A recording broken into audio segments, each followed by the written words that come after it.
Unwilling to depart from examples of the most revered authority, I avail myself of the occasion now presented to express the profound impression made on me by the call of my country to the station, to the duties of which I am about to pledge myself by the most solemn of sanctions. So distinguished a mark of confidence, proceeding from the deliberate and tranquil suffrage of a free and virtuous nation, would, under any circumstances, have commanded my gratitude and devotion, as well as filled me with an awful sense of the trust to be assumed. Under the various circumstances which give peculiar solemnity to the existing period, I feel that both the honor and the responsibility allotted to me are inexpressibly enhanced. The present situation of the world is indeed without parallel, and that of our country full of difficulties. The pressures of these two is the most severely felt because they have fallen upon us at a moment when the national prosperity being at a height not being before attained. The contrast resulting from the change has been rendered the most striking. Under the benign influence of our republican institutions and the maintenance of peace with all nations, whilst so many of them were engaged in bloody and wasteful wars, the fruits of a just policy were enjoyed in an unrivaled growth of our faculties and resources. Proofs of this were seen in the improvement of agriculture, in the successful enterprises of commerce, in the progress of manufactures and the useful arts,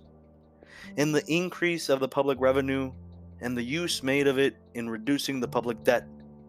and in the valuable works and establishments everywhere multiplying over the face of our land. It is a precious reflection that the transition from the prosperous condition of our country to the scene which has for some time has been distressing us is not chargeable on any warrantable views, nor, as I trust, on any involuntary errors in the public councils. Indulging no passions which trespass on the rights or the repose of other nations, it has been the true glory of the United States to cultivate peace by observing justice, and to entitle themselves to the respect of the nations at war by fulfilling their neutral obligations with the most scrupulous impartiality. If there be candor in the world, the truth of these assertions will not be questioned. Posterity at least will do justice to them.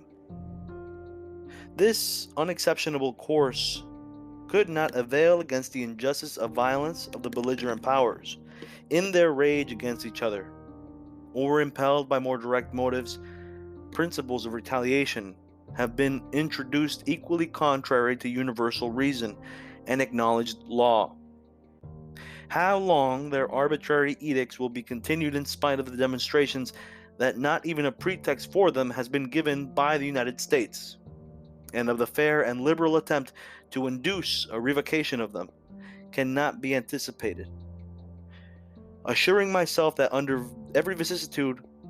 the determined spirit and united counsels of the nation will be safeguards to its honor and its essential interests,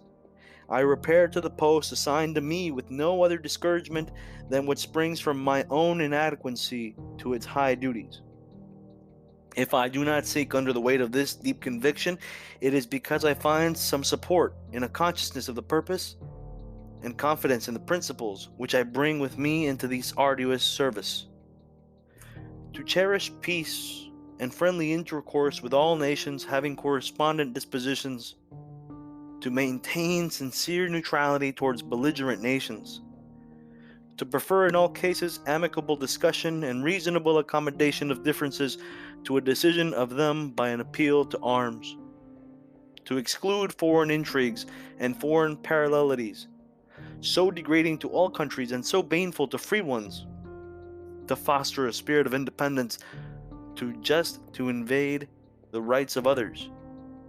too proud to surrender our own, too liberal to indulge unworthy prejudices ourselves, and too elevated not to look down upon them in others. To hold the union of the states as the basis of their peace and the happiness, to support the Constitution, which is the cement of the Union, as well as in its limitations, as in its authorities, to respect the rights and authorities reserved to the states and to the people as equally incorporated with and essential to the success of the general systems, to avoid the slightest interference with the right of conscience or the functions of religion, so wisely exempted from civil jurisdiction, to preserve in their full energy the other salutary provisions in behalf of private and personal rights and of the freedom of the press, to observe economy in public expenditures, to liberate the public resources by an honorable discharge of the public debt, to keep within the requisite limits a standing military force, always remembering that an armed and trained militia is the firmest bulwark of republics, that without standing armies their liberty can never be in danger, nor with large ones safe, to promote by authorized means improvements friendly to agriculture, to manufactures, and to external as well as internal commerce, to favor in like manner the advancement of science and the diffusion of information as the best aliment to true liberty, to carry on the benevolent plans which have been so meritoriously applied to the conversion of our aboriginal neighbors from the degradation and wretchedness of savage life to a participation of the improvement of which the human mind and manners are susceptible in a civilized state. As far as sentiments and intentions such as these can aid the fulfillment of my duty, they will be a resource which cannot fail me. It is my good fortune, moreover, to have a path in which I am to tread lightly by examples of illustrious services successfully rendered in the most trying difficulties by those who have marched before me. Of those of my immediate predecessors, it might least become me here to speak. I may, however, be pardoned for not suppressing the sympathy with which my heart is full in the rich reward he enjoys in the benedictions of a beloved country, gratefully bestowed, or exalted talents zealously devoted through a long career to the advancement of its highest interest and happiness. But the source to which I look, or the aids which alone can supply my deficiencies, is in the well-tried intelligence and virtue of my fellow citizens, and in the counsels of those representing them in the other departments associated in the care of the national interests. In these my confidence will under every difficulty be placed, next to that which we have all been encouraged to feel in the guardianship and guidance of the Almighty Being whose power regulates the destiny of nations, whose blessings have been so conspicuously dispensed to this rising republic, and to whom we are bound to address our devoted gratitude for the past, as well as our fervent supplications and best hopes for the future.